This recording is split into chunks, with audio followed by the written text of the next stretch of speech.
Hi guys, so if you don't know who I am, and then I'm basically the talker of this video. So before we jump into the story, I just want to say that I make this video mainly because I want to practice my English. So if you're a native speaker, or it's the best if you're American, or if you're someone who knows English, or if you can find any mistakes in this video, whether it's about the pronunciation or the grammar, then please correct me in the comment section below. I really appreciate it. Thank you guys in advance. Okay, so I forgot to introduce my name, and my name is Lacey Lowe. It's a nickname, but I consider that my real name because, it just represents no gender. My real name is very, you know, let's jump to another story. I was actually born male, and you definitely notice that because my look is so freaking masculine, and as well as my voice. But I always felt that I'm a girl, so I want to be who I am. So I just dress like a girl, but only when my family is not around. My mom is sleeping over there, and she doesn't know English. So yeah, I'm here and I'm doing whatever I want. Okay, so I feel like I've been babbling for too long. So now let's get to the story. So I created an account kind of dressing as a girl. I wear this towel, and yeah, so I always wear a towel and pretend to be a Muslim girl. So a lot of people kind of fell into that trap. So a lot of guys texted me and messaged me on Facebook. If you're wondering why can they fall for me, and then let me just explain that I take very good photos. I look 100 times prettier in my photos. So it was one of the very first times that I really felt happy within myself because I was cared and loved as a girl, which I never experienced as a boy before. So I was just really, really appreciating all of those words, those kind words, and those compliments that the guy sent to me. I was just so happy, and I was just really, I can't explain it. You have to live my miserable life to understand how it feels to be cared and loved as the right person that you always identified as. So everything went really smoothly, and the story kind of started weeks ago.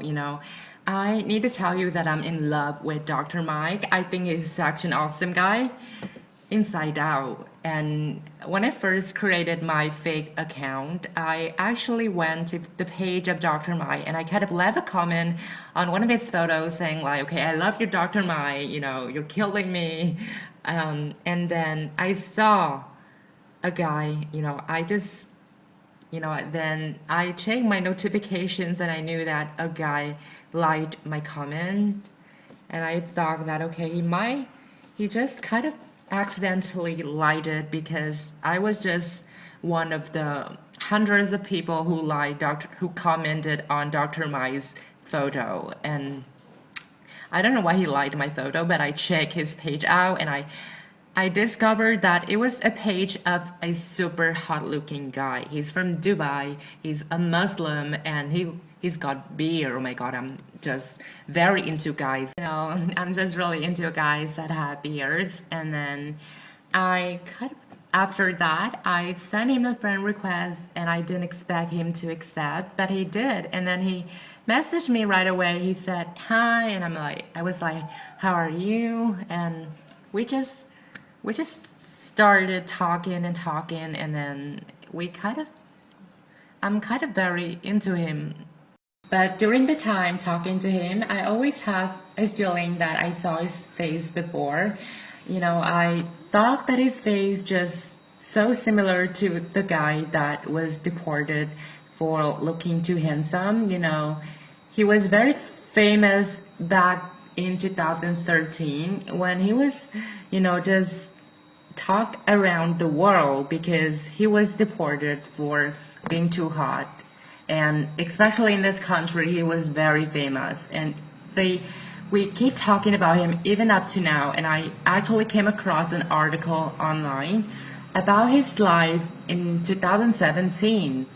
So I was just really shocked when I go to that article and then I see that face just the same as the face of the guy that talked to me on Facebook. So I was just kind of being sure that I talked to the guy that was being deported for looking too handsome, meaning he's probably the most handsome man in the world.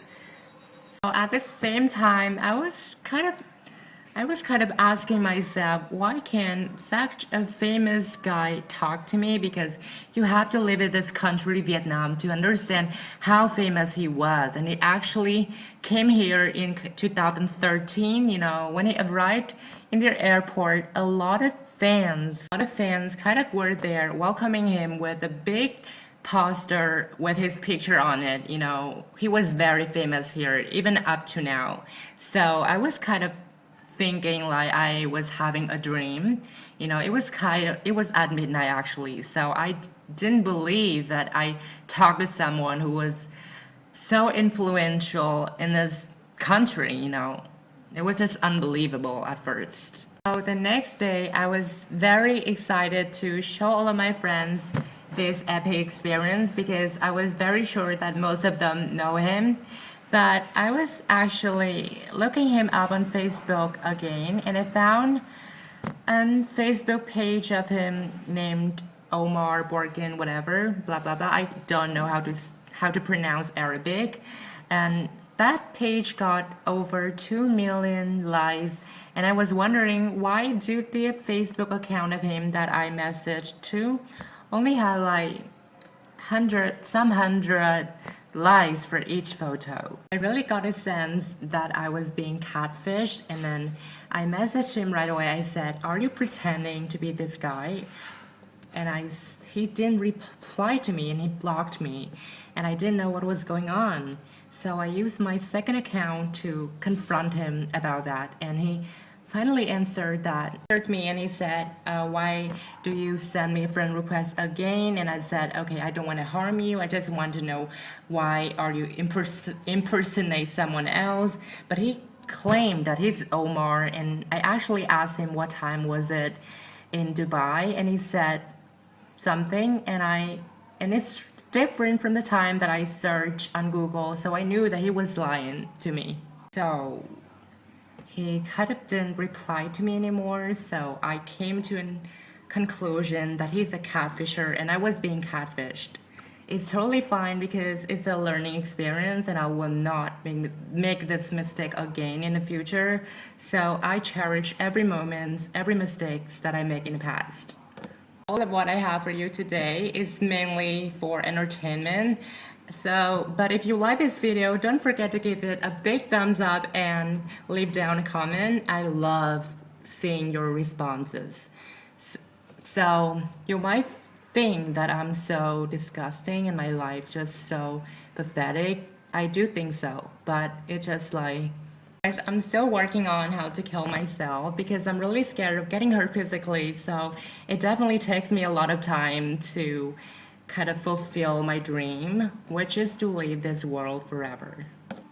I feel like I've talked enough, so until I see you guys next time, stay positive. I love you guys.